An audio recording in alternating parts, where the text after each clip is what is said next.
किसी ने बड़े कमाल की बात कही है, माँ को शब्दों में बांध पाना असंभव है। वह ममता का वो सागर है जिसमें भावनाएं हिलोरे लेती रहती हैं। इसलिए तो कहा गया है कि अगर ईश्वर को देखना है तो माँ को देख लेना चाहिए। नमस्कार दोस्तों, आज की कहानी में आपका हार्दिक स्वागत करती हूँ। कहानी एक कर्ज ऐसा भी। एक डॉक्टर साहब थे जो लंबी छुट्टी के बाद हॉस्पिटल आए। रिसेप्शनिस्ट बोली, डॉक्टर साहब, जब आप छुट्टी पर थे तब कोई आदमी अपनी माँ को यहाँ भर्ती कराकर चला गया और आज तक वापस नहीं आया। समस्या ये है कि वह बुढ़िया भी अपने बारे में कुछ बता नहीं पा रही हैं।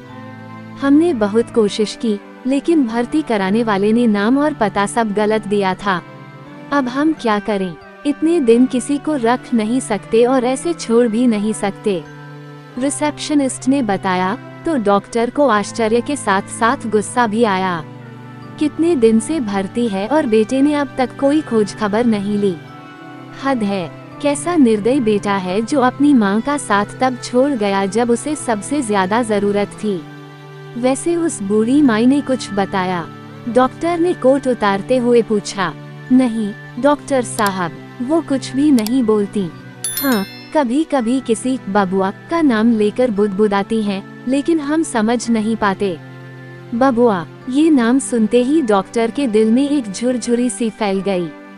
कहीं ये वही तो नहीं? वो लगभग दौड़ते हुए उस बुजुर्ग महिला के बेड की तरफ गया।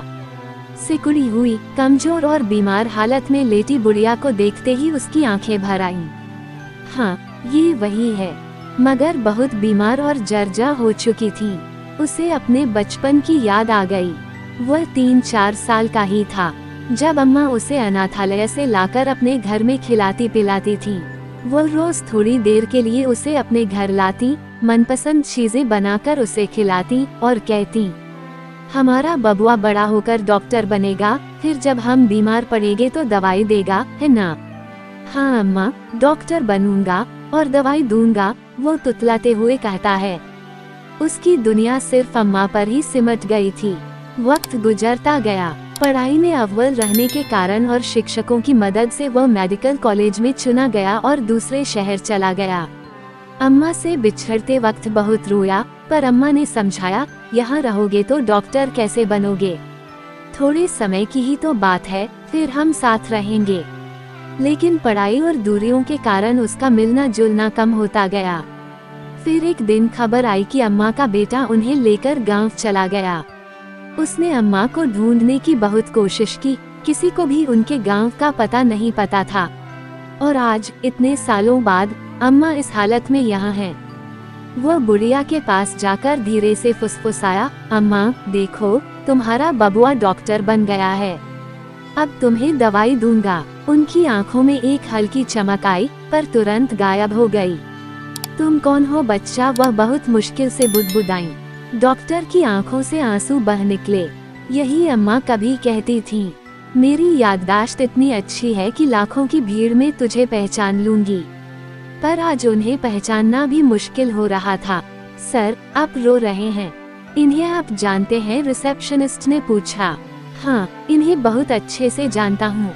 इनका मुझ पर बहुत बड़ा कर्ज है, ममता का कर्ज। संयत होते हुए डॉक्टर ने कहा, इनके डिस्चार्ज पेपर्स तैयार करो। अब ये मेरे साथ चलेंगी अपने बबुआ के घर।